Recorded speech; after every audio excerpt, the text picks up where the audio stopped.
7 forms of dynamic inquiry. You have probably been in a conversation where you could feel it. That moment, when someone asks something at exactly the right time, and something shifts inside you. Not because they gave you an answer, not because they told you what to do, but because the inquiry itself opened a door you did not even know was there. That is not an accident. That is a practice. And today, we are going to introduce 7 forms of inquiry that can help you listen more carefully, help more respectfully, and support people without taking over. These 7 forms can be used by coaches, managers, teachers, counselors, parents, advisors, customer service professionals, and anyone whose work involves helping people find their own way forward.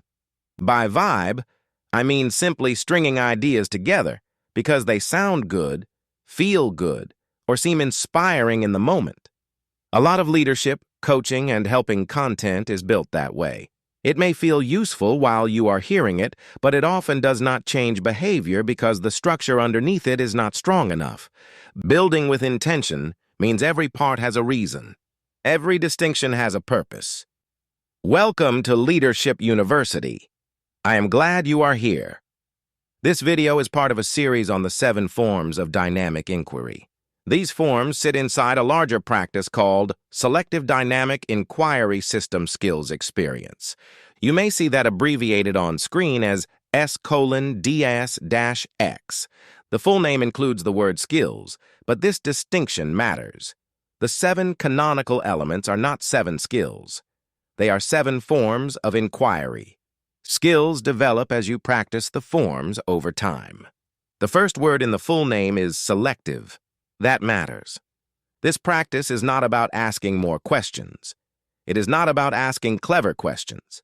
It is not about running people through a script. It is not about using every form in every conversation. It is about noticing the person, the moment, the readiness, the problem, and the conditions, then selecting the form of inquiry that fits. The 7 forms are ping insight, probe belief, prompt right action, permit story, perturb assumptions, pause and breathe, pace change. These are not 7 steps. Steps imply sequence. Forms imply fit. That distinction is important. A step-based helper asks, "Where am I in the model?" A form-based helper asks, "What is this moment calling for?" That is the heart of the selective dynamic inquiry practice. Now, before we introduce the forms themselves, I want to say something about how this work was built. At Leadership University, we try to build with intention, not by vibe. Every form has a function, and the learner should be able to see not only what the form is, but why it matters and when it fits. The 7 forms of dynamic inquiry are not a random list of helpful things to say. They are a practical architecture for helping. But again, they are not a rigid sequence. In real conversations, the forms may appear in different orders. Sometimes you may ping, then pause, then probe, then pace. Sometimes the best help is not more inquiry at all. Sometimes the person simply needs the milk. If someone asks, "Where is the milk?" the helpful response is usually to tell them where the milk is. That is a transaction. But many helping situations are not that clear. Someone may say, "I do not know where to start. I feel behind. I need ideas. I think I see it now. I am afraid of something." Those statements may look simple, but they may carry openings. They may carry importance. They may carry motivation. They may carry urgency. They may carry leverage. They may point toward low-hanging fruit, or they may simply need to be heard. The selective dynamic inquiry practice helps the helper slow down enough to notice. This is why we connect this practice to a larger idea we call right action. For spoken video, we will say right action as 2 words. In Leadership University writing, you may see it styled as right action. Right action means the fitting next action under real conditions. Not just action, not fast action, not the helper's favorite action. Right action is action that fits the person, the purpose, the readiness, the capacity, the resources, and the situation. This matters because many helpers move too quickly. We interpret before the person has revealed enough. We advise before the real problem has appeared. We solve before we know whether the person is ready, willing, able, or fit. We add our capability before the person has shown what they can carry. The selective dynamic inquiry practice helps us restrain that impulse, and restraint is not withholding help. Restraint is what allows help to fit. Now let us briefly introduce the 7 forms. Form 1 is ping insight. Ping is a light touch. It tests whether something is there without forcing the person to explain too soon. If someone says, "I do not know where to start," a basic ping or cue may be as simple as "start" or "don't know." Ping is not heavy. It does not take over. It opens the space. Form 2 is probe belief. Probe works with something that has already been tabled. If the person says, "I feel behind," and the helper says, "behind," that is usually probe because the word has already been introduced. Probe stays close to the person's own language and invites more clarity. It does not add interpretation too soon. Form 3 is prompt. Right action. Prompt invites movement when action is ready and fitting. But this form must be used carefully. A prompt offered too soon becomes pressure. A prompt that comes from the helper's frame can become advice disguised as inquiry. In this practice, prompt fits when the person, the problem, and the conditions are ready for a next right step. Form 4 is permit story. Permit creates room for the person's story to unfold. It allows the person to not know yet, to be uncertain, to say something unfinished, to hold contradiction.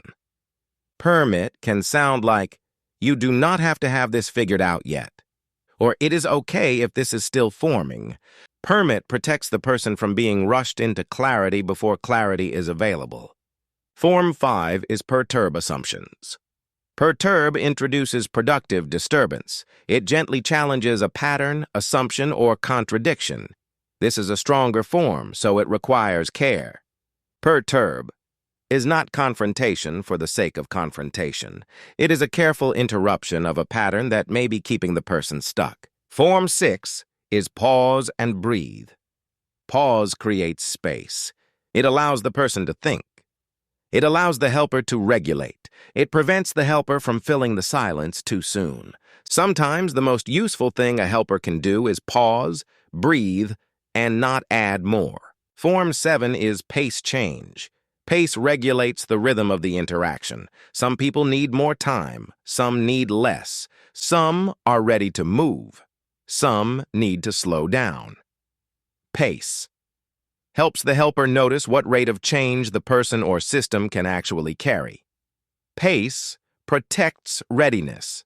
It protects capacity. It protects the relationship.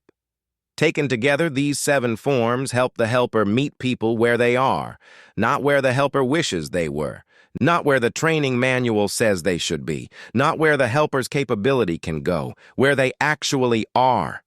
That is why this practice matters. It teaches us to listen differently. It teaches us to use the person's words selectively, not mechanically. It teaches us not to let a cue become an invitation to take over. It teaches us to return to the map when the next step is unclear. And one of the simplest maps is this. What is important? Is there motivation? Is there urgency? Is there leverage? Is there one low-hanging fruit? For spoken video, we will usually say the full words instead of relying on the acronym. Importance, motivation, urgency, leverage, low-hanging fruit. That map helps us avoid wasting time and energy on the wrong problem or the wrong next step. Now here is the point I want you to remember. Selective dynamic. Inquiry system skills experience is not about asking better questions. It is about restraining the helper long enough for the person being helped to reveal their own problem-finding and problem-solving system. That is the deeper practice. Not more talk, not more advice, not more interpretation. Better fit, Better timing, better restraint, better inquiry. If your work involves helping people help themselves, this series will give you a practical way to begin.